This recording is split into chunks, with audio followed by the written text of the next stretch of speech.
We have a lot of new people joining us for this presentation, so I'll do a really quick introduction to Oregon Wild. We are a statewide conservation and advocacy group focused on safeguarding Oregon's wildlands, wildlife, and ancient forests. Groups like ours and the Old Growth Forest Network rely on passionate people like you to be involved in our work, whether that's advocating for wild and scenic rivers, defending old growth forests, or being a voice for native wildlife.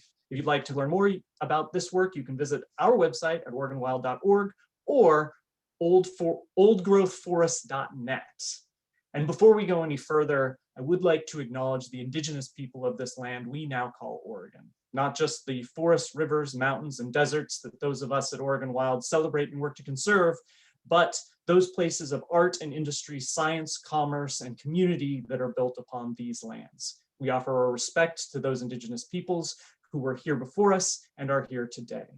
And now, I'm excited to introduce Joan Maloof. Joan is a scientist, activist, author, and founder of the Old Growth Forest Network. We're very excited to have you with us, Joan. Take it away. Hello, Aaron. Thank you very much for the introduction. Let me bring up those slides. Whoops, that's not what was supposed to happen there, but we can, there we go. So what a great opportunity to be able to sit around in the evening and talk about old growth forests. Thank you everyone for joining me. These graphs that I'm going to show you, the next few, were done in 1925 by the first head of the U.S. Forest Service. So you mentioned the native peoples, and at this point in 1620, the land was mostly inhabited by our indigenous native people, and the European settlers were just arriving. And when those settlers arrived, they found that the native peoples had cleared some areas, of course, and had trails and had crops growing, but the majority of the forest land was old growth forest. That's what we call it now. So back in when these graphs were made, they were calling it virgin forest. But basically, we're talking about forests that have been living, growing, dying, going through their natural ecological cycle for many hundreds, perhaps thousands of years, occasionally suffering from disturbances, but then recovering from those disturbances. But with the advent of the European settlers, those forests were seen as a commodity, and almost right away they started to be exported to the other nations, the old country, where a lot of their timber resources had already been removed. So timber was exported and then used for all sorts of things on our continent, of course, from railroad ties to ships to buildings, on and on, all those uses. And the closer the trees were to the waterways, the easier it was to get them out. And so that's why we see the coastal forest taken out first. But you see in this diagram, the West had not really been exposed to the same timber boom yet, because the westward expansion was just happening. But by the last graph in this series, 1920, you can see that the western forests were starting to be hit very hard as well. And the original forest of the East was getting more and more precious, further and farther between. And it was at this time, right about 1918, that the Save the Redwoods League started, so that the conservation movement saw what had happened on the East Coast, where these old growth forests were almost all removed. And they said, we can't let the same thing happen to our Western old growth forests, and we need to speak out. So the conservation movement started to catch up with the industrial logging movement about the same time. Well, as we know, the logging continued, and today we have left about 1% of our original old growth forests in the east and 5% in the west. Now, Oregon, you're actually fortunate because you have 15% of your old growth forests left, which may not seem like a lot, but it's much more than the rest of the country. But look at the numbers there. You started with 75% of your forest being old growth forests. So down to 15%, we don't want to lose any more. And this story is global in nature. It's not just a US story. This map shows the primary forest that's left, and that's another term, if you will, for old growth forests. We use a lot of these terms interchangeably. The primary forests that are left are shown in dark green here. The places where the primary forest has been cut, but then forests have regrown is shown in light green. And the gray areas are areas that used to be forested and are no longer forested, whether that is because of grazing or development or desertification in some places. So the planetary forest cover is declining. It's declined from 46% to 31%. And it continues to decline. And those numbers are monitored by the United Nations Food and Agriculture Administration. So the rate of decline has slowed, but still it's amazing. Every 5 years, those numbers come out and we see that we've lost more of the forests on the planet.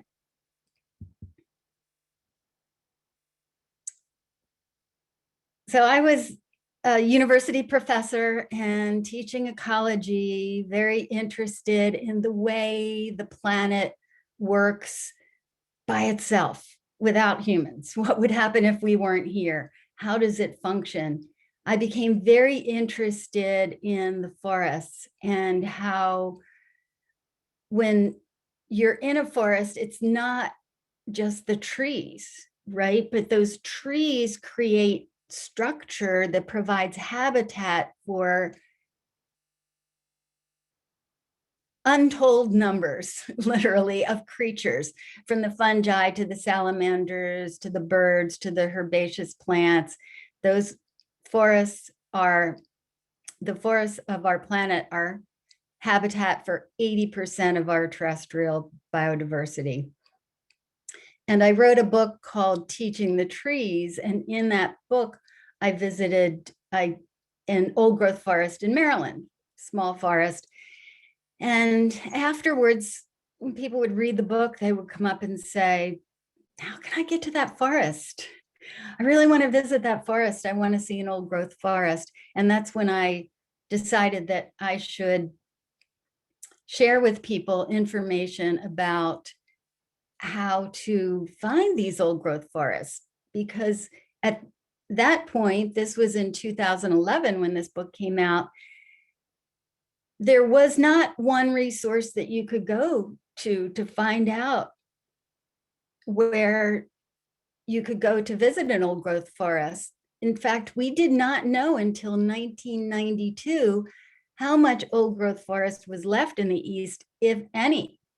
And in 1992, Mary Bird Davis did a survey of old growth forests in the East, where she literally just picked up the phone and called everybody that she knew, or people, forest managers in the various states, and added it all up together. But that information did not include location directions, or those forests were not necessarily accessible.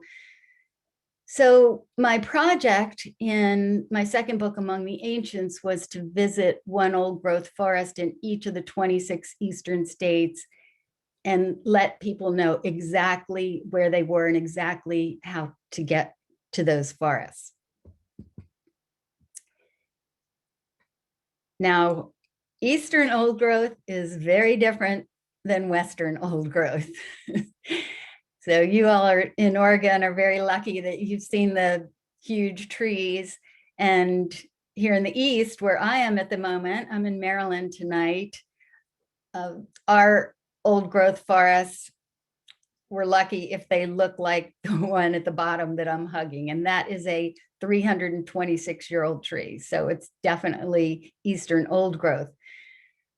But the folks here can be fooled because they see a forest with trees like that and they think, oh, it's not old growth, it's nothing special, because in their mind, old growth looks like Muir Woods that they were fortunate to visit one time, or they expect to walk into a forest and have, you know, the light streaming in and the birds all singing, and that they'll know, oh, this is old growth. But that doesn't happen. The clues are much more subtle here. And so a lot of forests that are old growth have been cut without people even realizing what they were. And the situation in the East, though, is similar to what you have in the West, in that these trees have such a long lifespan, much longer than ours, that it takes generation after generation after generation to preserve these forests if we want to have old trees in them. So this photograph is of a lovely family that was hiking through one of our Maryland forests. And there's the baby and his mom and his mom's mom and his mom's mom's mom. And we would have to, I'm sure her mom is probably gone by now, but we would have to go back 13 generations protecting that tree that I was hugging, that Eastern old growth tree, for it to still be standing. So any lost link in that chain and that tree is gone. And as you know, that can happen oh so quickly. You can go from a forest that's been protected for 13 generations to just gone. And I have seen that happen. And you've likely seen that happen, and it's not pleasant. So now we're going to move to a more pleasant topic, and I'm going to talk about a few of the forests that were my favorite forests that I visited for that book, Among the Ancients.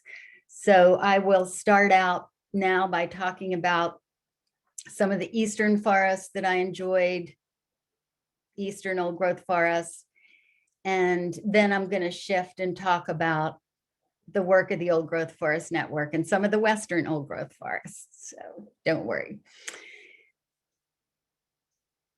Here I am in Congaree National Park. It's one of our newest national parks in South Carolina, 26,000 acres of true old growth forest. And that is so rare in the East.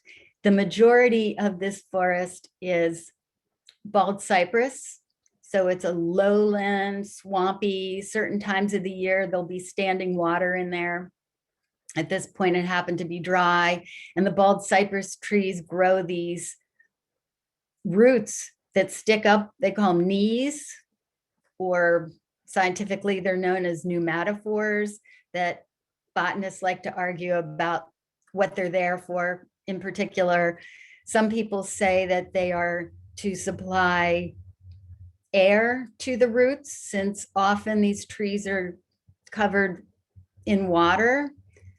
Other people claim that it's for structural support because, again, the wet surroundings, these roots will not go deep, they stay shallow, so these trees could easily be blown over because they're very large trees if they didn't have this root structure.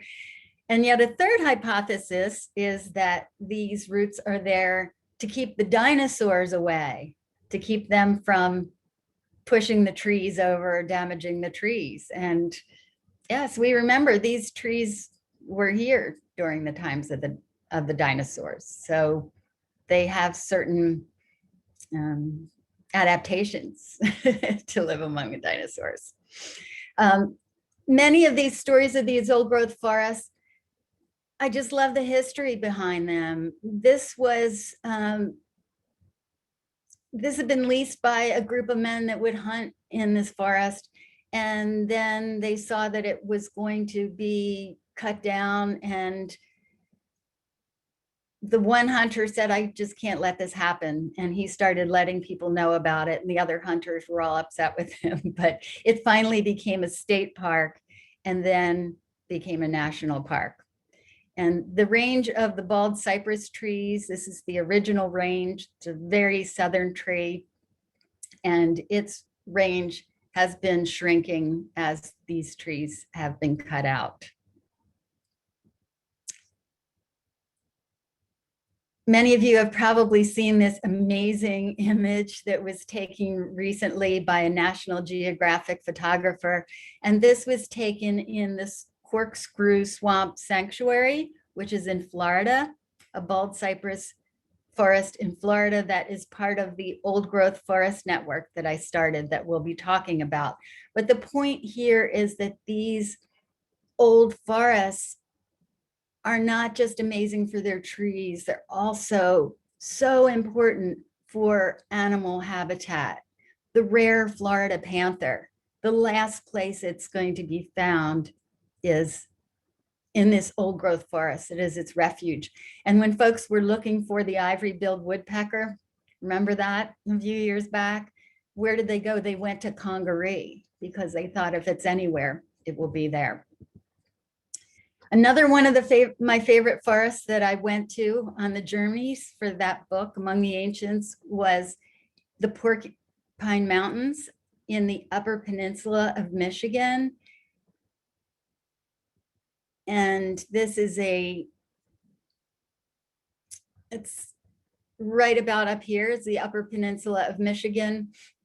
And it's a huge forest, tens of thousands of acres. I think 65,000 acres, 35,000 of it is old growth forest. And you hike into that forest, there's something not only magical about an old growth forest, but an old growth forest that size just feels so different, where the habitats change from one part of the forest to the other.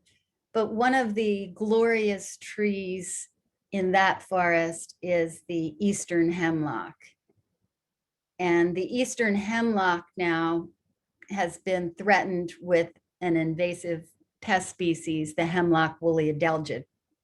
And that's really putting a hurting on the southern part of the population. But up north, these trees, because it's so cold there, and the woolly adelgid does not do as well in the cold, they're doing fine.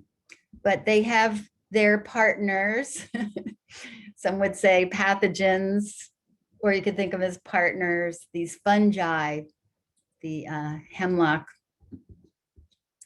shelf varnish. And this fungus is living off this plant as it's decaying and dying. Oh, that's interesting. My slide decided not to. Okay, my slides are not moving forward. There we go. Another forest that was incredible in the east is Cook Forest in Pennsylvania.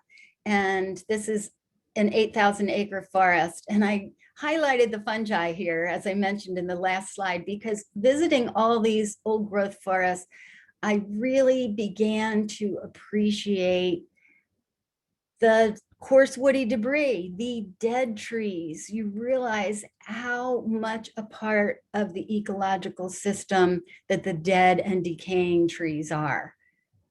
And I've gone from looking at them as, oh, that's a shame, to, yes, how wonderful. There's lots of dead trees in this forest. This means these trees have been able to grow for their entire lives till their old age and then fall, and now they're rotting, and now they're helping the other trees. And so many fascinating fungi in these forests then that are living off of these trees and converting these nutrients for other organisms and supplying these other organisms not only the raw materials from these trees, but connecting them with each other. And in Cook Forest in Pennsylvania, because it was not logged, we get to see the snags, the ghosts, they call them, this white tree here of the American chestnut.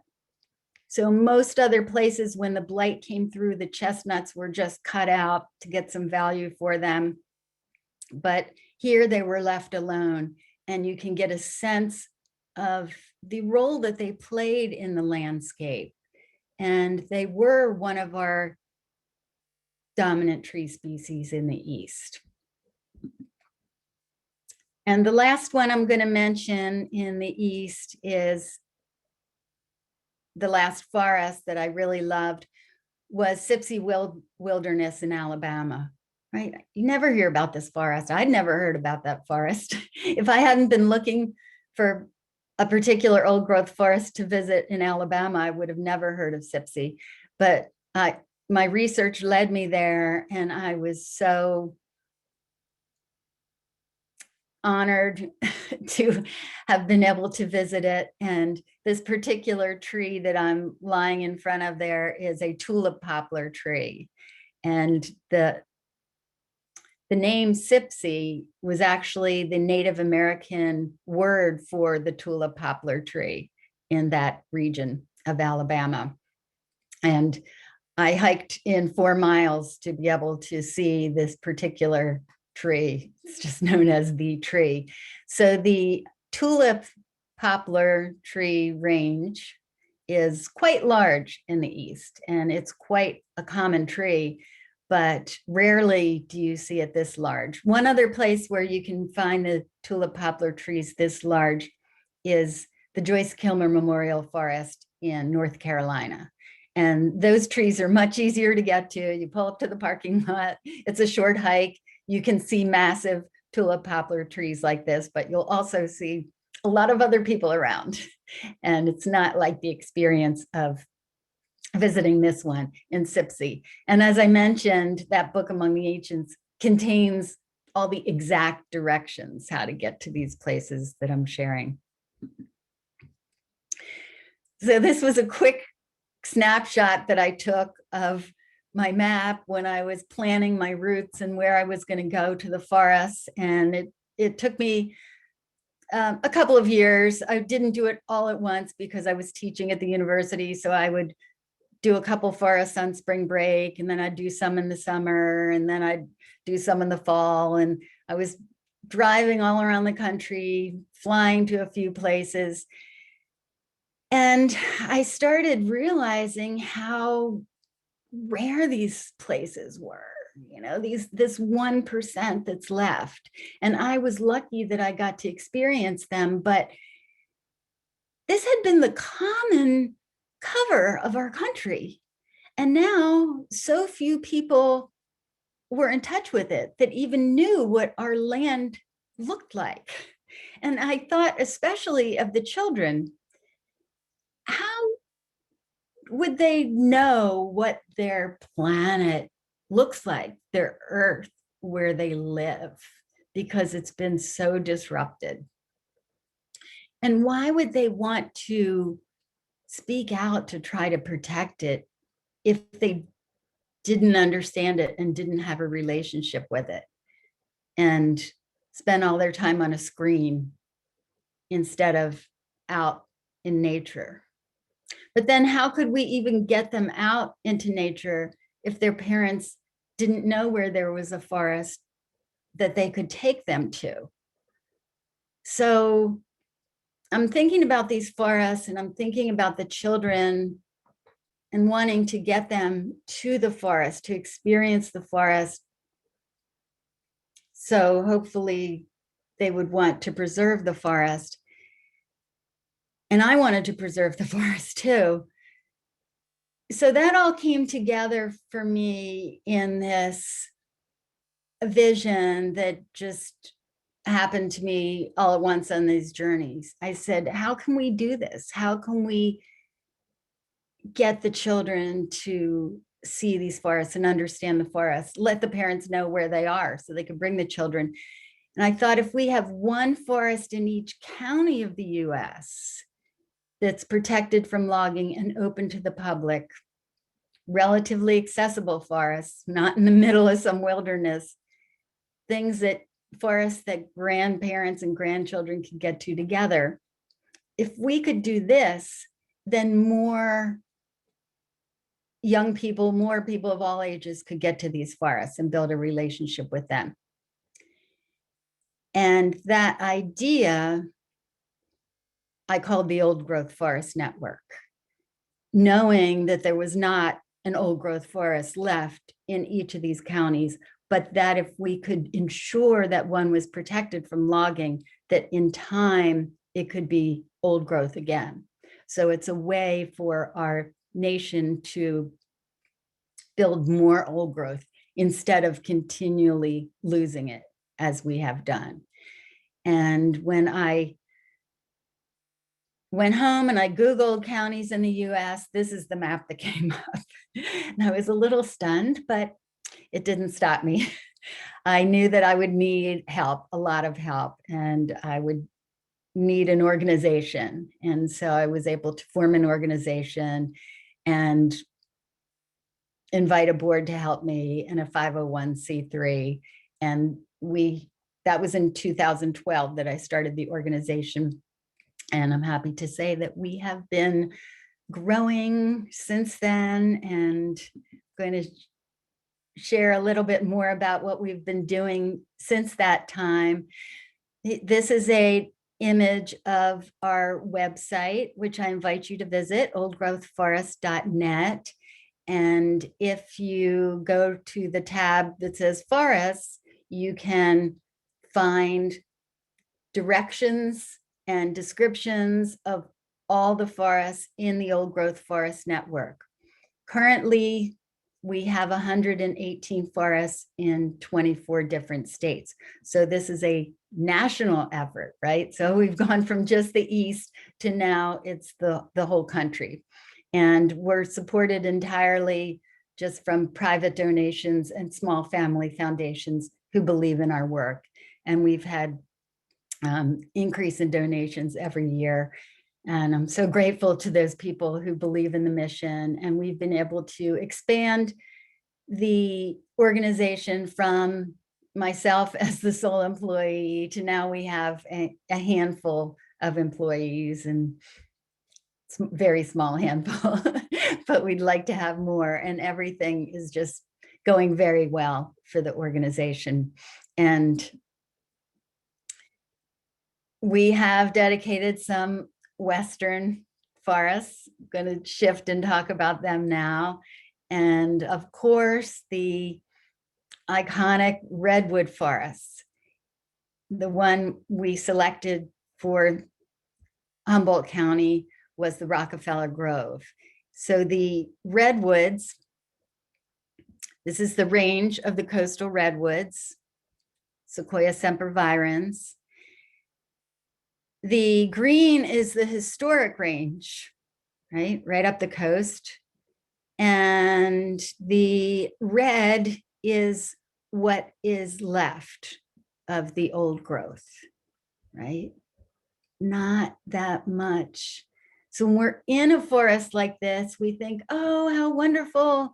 We've protected the redwood forest. Well, we've protected 5% of the old growth redwood forest. Now it's so good that we've done that, but we need to not forget that 95% of the old growth redwood forest did get cut down. And this wonderful map is made by Save the Redwood League. And I also know that you have a little bit of it that goes up into Oregon. I do know that, that you have some redwoods up there. And what Save the Redwoods has done is so wonderful. I wish we had an organization like that for every tree species, right?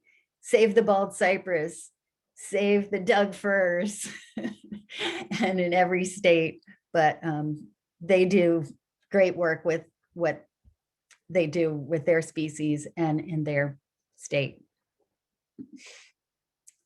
And then, of course, the sequoias, the most massive trees on the planet. And we also have some sequoia groves that are in the old growth forest network. And the range of sequoias, look at that, it's tiny, teeny tiny. And these trees have been for millions of years on this planet, like 100 million years more they've been on this planet. It's possible some of them have been in that area where they are now for 50 million years, but yet 1/3 of the giant sequoias were cut down after 1852. And thank goodness for the ones that are left, but we also need to be wide-eyed and looking at our mistakes. This one, it's funny, the story of the sequoias, of course, the native peoples lived with them, right? They knew all about these trees. But when did white man discover the sequoia trees? We actually put a year to that, and it was 1852. And there was this hunting party, and this man went out and he went hiking on his hunt, and he found this gigantic tree and he couldn't believe it. And he came back to his camp and he told all his campmates about this gigantic tree, and they didn't believe him. And the next day they all hiked out and they saw this amazing tree, and it was so incredible to them. And they said, nobody's ever going to believe that there's a tree this size. Well, this is the very tree in this image here.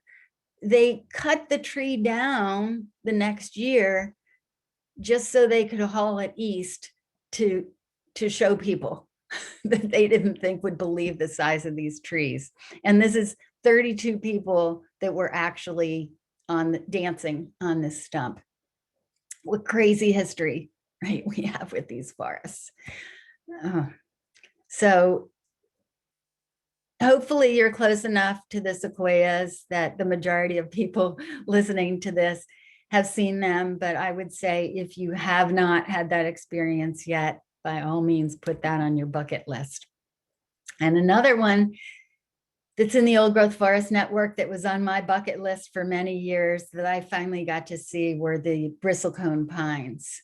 And they are another one with a tiny little range. You know, here's the ones in California, and then there's some Nevada. They're in the Great Basin, but they live in these high, dry places. These are the oldest trees on the planet. One of them lived to 3,800 years old.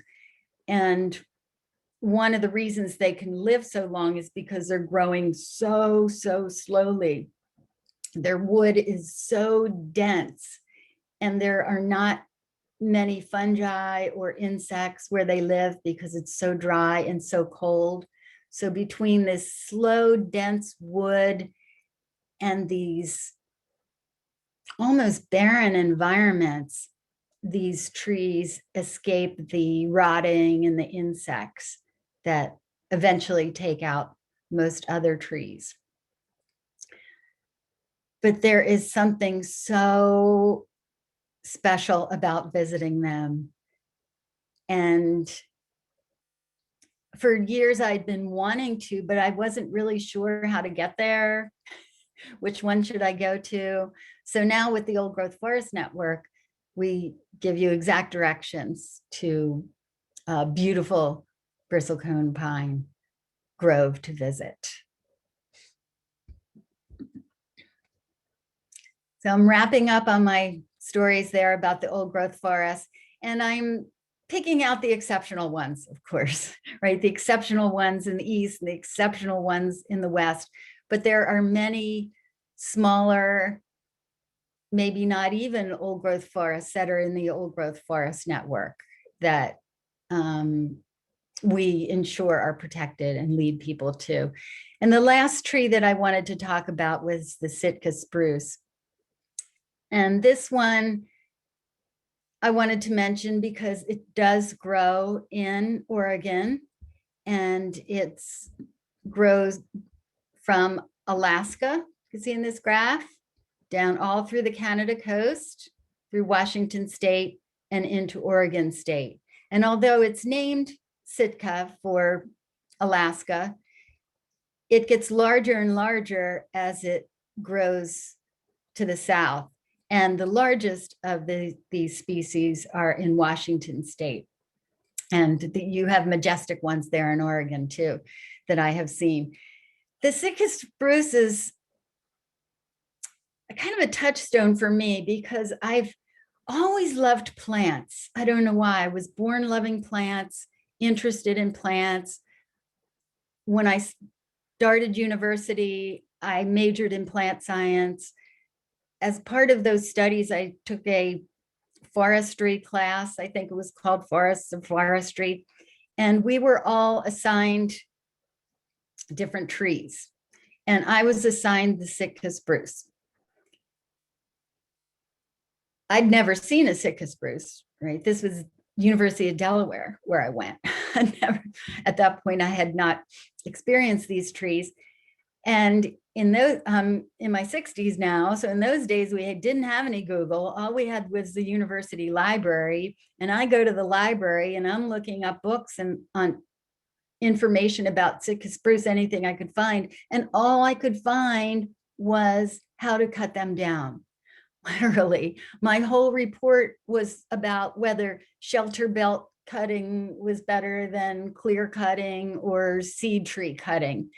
And I felt like I never really knew the plant the way I wanted to know it. And it wasn't until I was in my 40s that I finally got to experience the old growth Sitka spruce and was able to honor them and enjoy them. So happy this one was taken in Oregon. The network, just to give you an idea how we're doing so far. So we have forests in the east, we have forests in the west. Of course, there's a lot of counties here in the center that are prairies. There's a lot of desert counties that can't support forest growth. So sometimes I look at this map and I feel like, oh, we're really doing well. And other times I look at this map and think, oh my gosh, it's going to be generations before we get this filled in and we have one protected forest in each county. But whatever, we're doing it. We're doing it and we're making progress every year. So these colors here to explain how we can do this work with so few people is we need to get a volunteer in each county to help us out, to look around their county to try to find the oldest forest. And we call those county coordinators. And the counties that are outlined in red are the ones where we have volunteer county coordinators. And it's a fun job. I'm going to try to recruit some of you tonight for that job. And, it's just exploring your county, looking for the forests, working with us to try to see if they're protected. And then we take over from there. The forests that are dedicated are in dark green. The forests that we're working on, probably going to dedicate this year, well, this spring, are in light green. And then the yellow ones are the ones where we have forests that are nominated. So somebody said, hey, this would be a good forest to put in your old growth forest network. So we also welcome folks to come onto the website and nominate a forest. And that really helps out the county coordinators, because then when somebody volunteers for a county, we can give them a place to start. We can say, oh, these two forests were nominated. Why don't you take a look at them? So in Oregon, let's talk about Oregon. I'm talking to Oregon Wild tonight.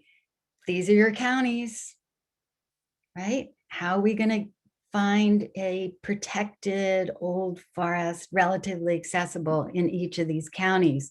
Well, one of your very own folks who works at Oregon Wild, Chandra Legway, just happened to be writing a book about Oregon's old growth forests, Oregon's ancient forests.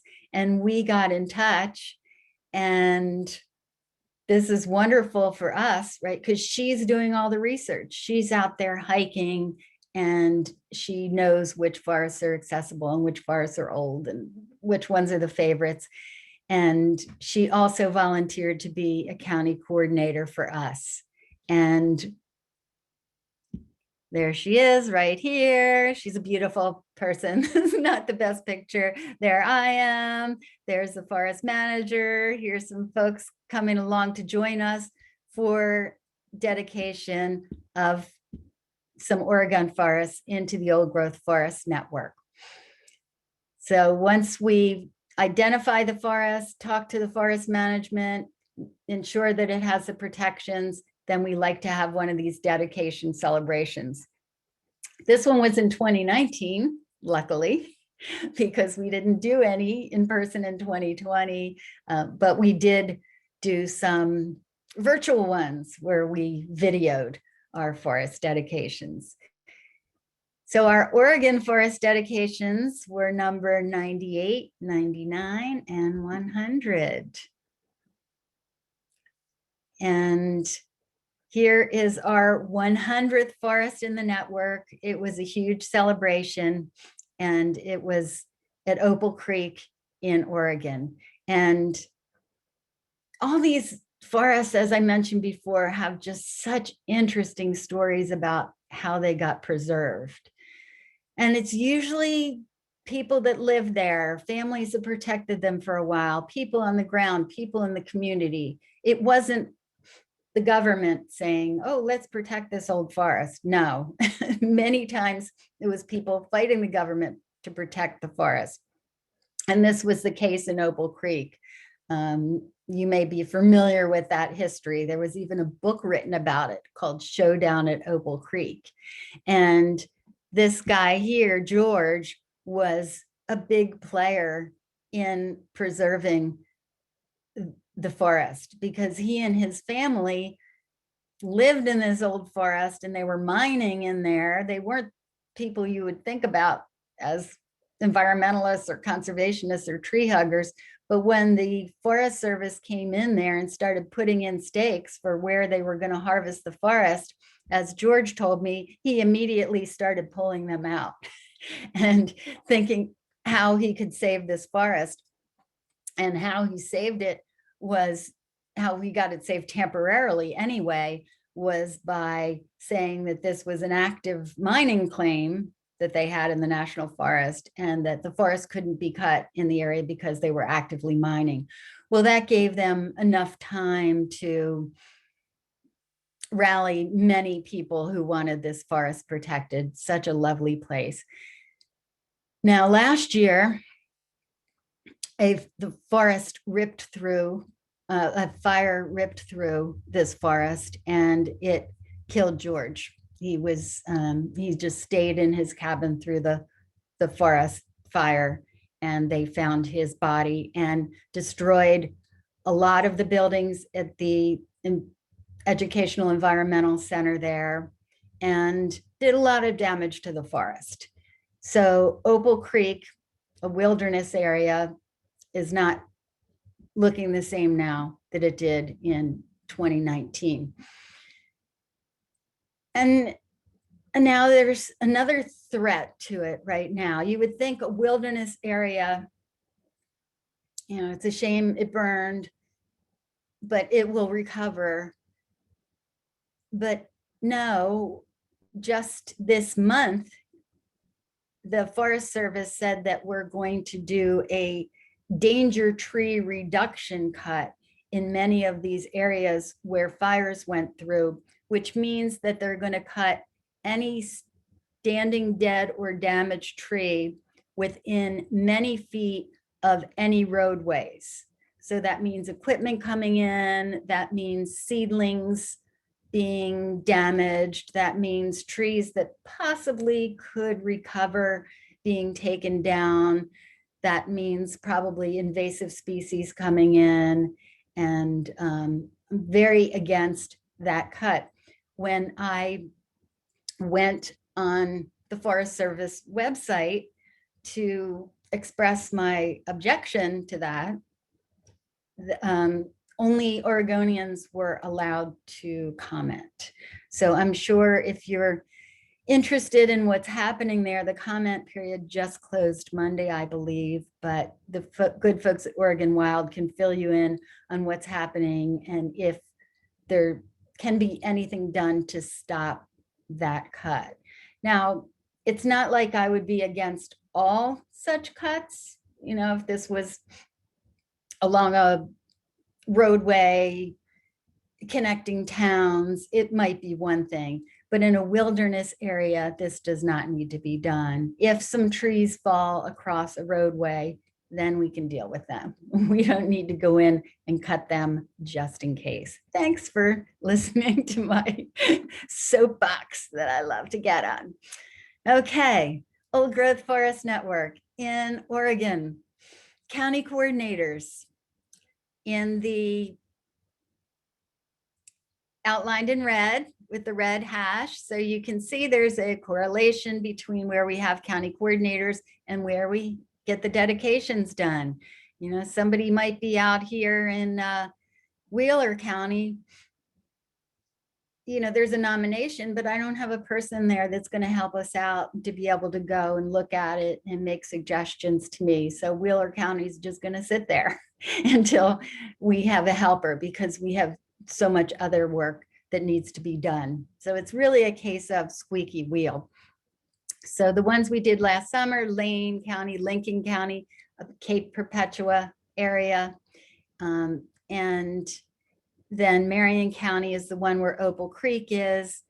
And this one in Lynn County and Tillamook County, they are all ready to go. It's just a matter of when I can get out there and when we can have the dedication. So you can see that we need a lot more county coordinators in Oregon. So I welcome you to join us. It's fun. And maybe we'll get Oregon finished, all the forests done in the Old Growth Forest Network. So wrapping up then, the work of the Old Growth Forest Network has gone beyond just creating this network. That's a huge job in itself, but we also saw that we had a lot of education to do. And we would see a lot of the foresters suggesting to people that forests needed to be cut down when we didn't think it was the ecologically best thing to do. In fact, just last week, in response to a letter that I wrote to our Maryland State Forest Organization here, the state foresters' response is, well, if we don't cut these forests, the trees are just going to grow old, they're going to die, they're going to fall down, and they're going to start a fire, right? So that's the mindset that we're dealing with. It's going to be very difficult to preserve our ancient forests if we don't educate people that that's not always the case.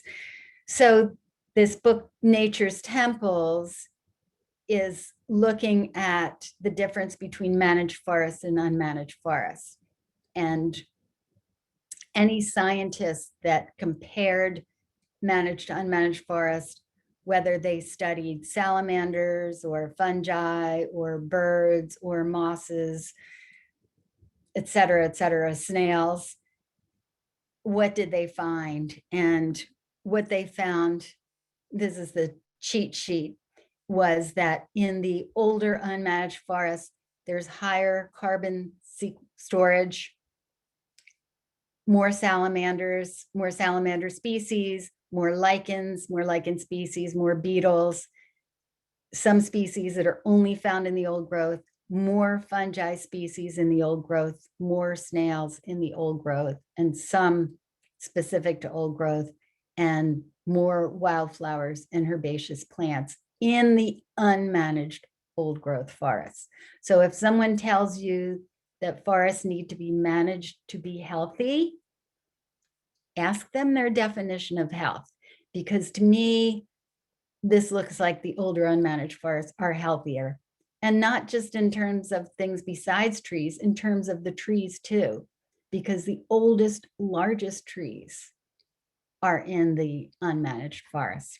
So I'm not against using all wood products, but we need to have some of these other forests set aside as habitat spaces because we are losing biodiversity on this planet. And these ancient old growth forests are critical for biodiversity because they're home to so many species. So we also advise people on if they want to get involved, how they can help save forests. And I'm still writing my next book. A fun little encyclopedia type thing will be out this summer. And in conclusion, I always like to add that we are not just a network of forests and the Old Growth Forest Network. We are a network of people who care about forests. So we have, I know, many people on the presentation tonight, over 300 people. So we all care about old growth forests, right? Old forests. So we need to stick together. We need to make our voices known. We need to protect these forests for the next generation so they can protect them for the generation after them, because it takes many generations of humans who care to keep these forests standing. Thank you for your attention, and feel free to contact us anytime. And I will stop my screen share.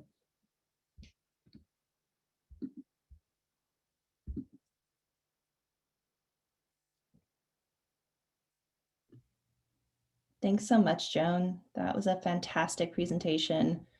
I'm going to need to find some way to make it out there to see that ghost chestnut tree. That is absolutely incredible. Yeah, there's a number of them out there. It's not just the one. You can walk through the forest and see them there. I'm going to find a way to make it out there somehow. They're so eerie and cool looking. Hi, everyone. I'm Lauren. I help lead our climate work here at Oregon Wild. Oregon has been around for about 50 years now, working to protect our state's remaining ancient forests. We have a long history of using policies like the Endangered Species Act, the Northwest Forest Plan, the Roadless Rule, and wilderness legislation to protect our incredible natural resources. We protect these forests for people, wildlife, and clean water. And we've come a long way in working to protect these unique and special places, but there's still quite a bit more work to be done. We're still trying to undo the damage done by the previous administration, such as increased timber targets, bad salvage projects, and the 21-inch screens rule that allows for old growth logging in Eastern Oregon. And while we have always worked to protect forests for people and wildlife, today we are also working to protect our old growth forests for climate change, one of the biggest environmental threats we have ever faced. Oops, there we go, success. So trees pull carbon from the air and lock it into their roots, trunk, bark, and limbs. The larger a tree becomes, the more carbon it stores. Therefore, older, bigger trees store far more carbon than young trees. Today, these forests are one of our best defenses from the worsening impacts from climate change. We need things like clean energy and clean transportation, but we also need to be able to actually pull carbon dioxide from the atmosphere and store it for a long period of time. Trees do this incredibly well. There are some technologies that may be able to help us in the future, but they're not deployable at scale yet, and we have a remarkable number of forests across our country. Temperate rainforests, like those we have in Oregon, Washington, California, and Alaska, store even more carbon per acre than tropical rainforests. And larger, older trees everywhere store a remarkable amount of carbon. And we need to protect these remaining forests wherever we can. Earth has already lost 35% of its pre-agricultural forest cover in the past 3 centuries.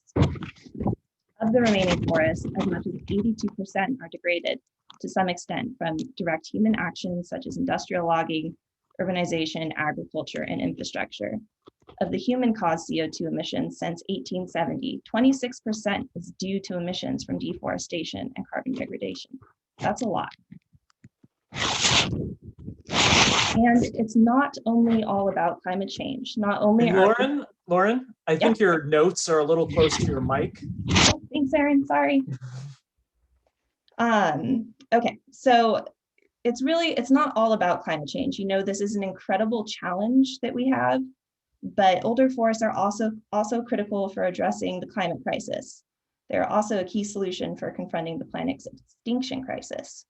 In the United States, we lose a football field worth of natural area every 30 seconds to human development. This severely impacts our freshwater, clean air, and wildlife. And at least 1/3 of American wildlife, more than 12,000 species, which is an incredible number, are at increased risk of extinction. Establishing permanent protections for old growth forests on public lands is directly in line with the Biden administration's goal to protect 30% of land and water by 2030. So this will help support climate refugia and strengthen habitat connectivity, two critical steps to ensuring fish and wildlife are able to survive in a rapidly changing world. Forest protections also offer two important climate solutions. They store more carbon on the landscape, and they reduce greenhouse gas emissions from logging, a really big source. This is what we call a win-win climate solution, and we need as many of those as we can find today. These homegrown climate solutions are invaluable given that we need to get to net zero emissions as soon as possible, but we are still logging our old growth forests. While we do have some important forest protections in place, we need the Biden administration to go further and protect all of our older forests here in Oregon and beyond. So let's talk policy. One way the Biden administration can do this is to actually take executive action to implement an old growth logging moratorium targeting our carbon-rich forests, especially those in our temperate rainforest regions. This action can protect our endangered forests while the administration works to implement a more formal rulemaking that can encompass old forests nationwide. Again, this is something that must happen to meet our 30 by 30 goals. The strategy has been done before, so we know it can work with the roadless rule. It's going to be a challenge moving forward. We really need to think big when it comes to addressing the joint climate and biodiversity crises we face today. And we hope many of you will join us in our advocacy efforts around these protections, as well as joining Joan in her work. Thank you, and I will hand it back to Erin to help us with our questions. Thank you, Lauren. Thank you, Joan, for those presentations. We had, like Joan said, over 300 people on this, so all of the questions I'm going to have a document because we're not going to get to all of them, obviously. A lot of them were very location specific. It sounds like the oldgrowthforest.net website is actually going to answer several of those questions about accessibility, how people can get involved, make sure you're signing up. We will include a link to that and some more information in the follow-up email to this this presentation, as well as the video link. Also, several people asked some questions about the hazard tree proposal. Oregon Wild will have some more information and actions on that next week. Our Chandra, who Joan mentioned, was sending me some messages in the background. So stay tuned for that. I think many people had the same reaction that I did, hearing that people outside of Oregon weren't allowed to comment on national forest issues, which is not how those things should work. So that's disturbing. We might have to look into that a little more closely. First question that came up a couple times is, for both of you, what is the definition of old growth? Does that change depending on where you are in the country or what policies you're talking about? Yeah, it's a slippery one because there's no one set definition. I like the relatively old and relatively undisturbed. That one works. So that might be different in Maryland than it is in Oregon. There are some formal definitions that change depending on the forest type that you're in. So for instance, here in the East in an oak forest, if the trees are 150 years old, that could be considered an old growth forest because it's been left alone for a long time and we don't see stumps or anything built in there. But in a redwood forest, if it was only 150 years old, that wouldn't be considered old growth. So you look at the habitat, and it's as much as it is about the age of the trees, is it an intact habitat? Meaning, do you have trees of different ages? Do you have diversity in structure? Do you have some of those down woody trees we're talking about? And do you look around and see no disturbance, then you may be in an old growth forest. Lauren, do you have anything to say on the official like carbon policy, how that discussion might be going in terms of that definition, or is that too variable at this point? It is definitely a topic of discussion in our ongoing national policy efforts. We are looking actually beyond the scope of just old growth protections. We're looking to protect those forests that have since recovered from previous disturbances. So we define that as both mature and old growth forests. So here in Oregon, when we talk about mature forests, we are looking at those that are 80 years and older because we have such incredible growing sites here. Mhm. I think this is a big conversation that is happening across the country, but in terms of the old growth forest network, how are you balancing providing people access and encouraging people to go to locations with making sure that those places don't become too impacted by the visitors? What are some of your thoughts on how to balance some of those opportunities and trade-offs? Mhm. Yeah, well, I definitely think about that. And one way to think about it is if we have one in each county, then all these forest lovers are spread out, right? So we'll all have a forest to go to.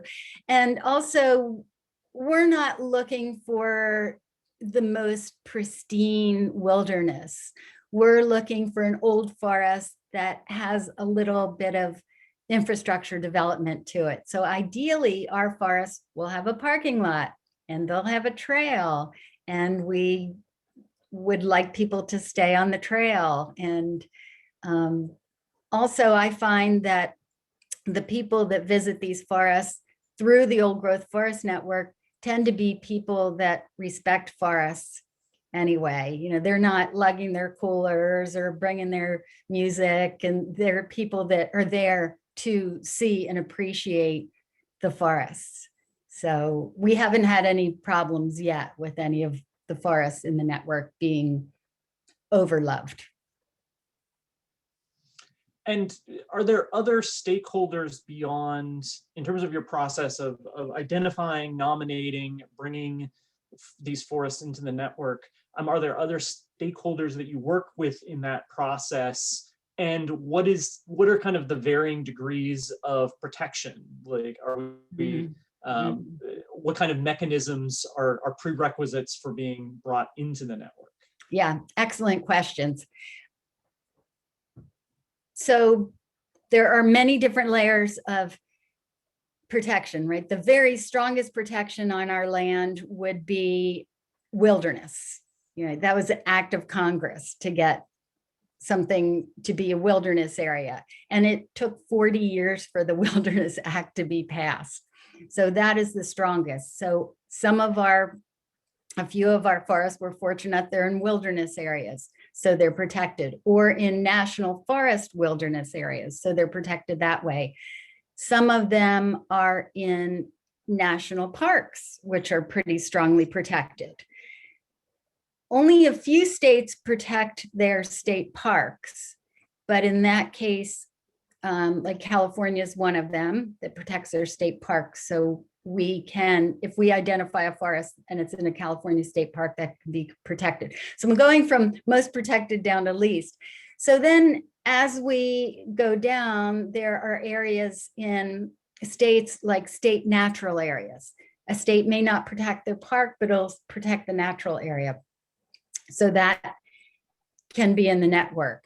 Then there can be easements on land. Let's say a land trust owns a piece of land, but they have a no log easement on that. Then we would allow that to be in the old growth forest network. We get to the point where there's an organization like the Nature Conservancy, and they might own a piece of land, but it's not really legally protected. They own it, they control it, but they could change their mind. They could sell it, they could log it off. They have done that. So in that case, if it's a Nature Conservancy property, we will have a memorandum of agreement with them where they will agree that this property will never be sold or cut. And that MOA is not super strong legally, but we think, well, between trusting the organization and having this piece of paper and all that network of people in the old growth forest network, that if they tried to do something to that forest, we would say, no way, and people would be involved and help in the protection. That has not happened yet. We have not had any of our forests threatened. But what I love are the cases where a forest is not strongly protected and the organization that owns it doesn't realize that. And they are, maybe it's a municipality or a county or a camp or a university. And by partnering with us, they're able to get some more protection on that, whether it's a bill through their city council, or whether it's a university vote, or whether they put their land in an easement. So that's where we can really make a difference in getting stronger protections on properties. So there's many different layers, many different ways to look at it. And there have been many forests where we say, you know, I'm sorry, your protection's not strong enough, come back to us when you get it. We're well done, we'll help you, but you can't be in the network the way you are now. So we like to be a carrot, and we like to reward people that do protect their forests. And because you are in a different time zone and we're already kind of over the time we allotted, this is going to be the last question for both of you. And it's one that bears a little bit of reflection, but I think is a good good place to leave us. And it's back in the 80s, it seemed like the environmentalists were all young folks in their 20s, but looking at these pictures that were in your presentation, Joan, it looks like a lot of the folks working to protect these forests are generally people that are older than that. What are some of the ways we can think of to get young folks as engaged and passionate in forest protection as some of the previous generations? Wow, great question. Lauren, I'm going to need your help on this one. I wish I knew, really. I have to say, pre-COVID, I was out giving a lot of talks in person, and I would look out at my audience and I would see a lot of white skin and a lot of gray hair, kind of like myself. And they're wonderful people that really care, but when I meet younger people one-on-one, they seem to care, but are not as involved. Lauren, what do you think? I think that that's a really great question. And it's something that a lot of my work is actually focused on right now. Something that we're working really hard to do here at Oregon Wild is to link that more traditional forest conservation, wildlife conservation movement that's been around for generations now, with that younger, more diverse, more involved climate movement that we've seen take off in a remarkable way this last decade. And that movement is incredibly powerful, and it's a movement that's focused around environmental justice and equity and all of these issues that are front and center in the national conversation now around all environmental issues. And I think that linking those two movements as much as possible, because forest conservation is a climate solution, and it offers things like clean water for communities across the country. So there are a lot of parallels there. And I think that really what we need to do is connect the dots and show the links between those two movements. And I really do think that that is where the future lies and where the energy will come from. Thank you, Lauren. That's great. And a good place to stop, I think. Yeah, that's great. And thank everyone for attending. Again, this information will be emailed, or this video will be emailed out. A few more links. Make sure that you're getting involved with the Old Growth Forest Network. Thank you from all of us. And Joan, thank you for that great presentation. I definitely added some things to my bucket list. Thank you, everyone. Good night. Night.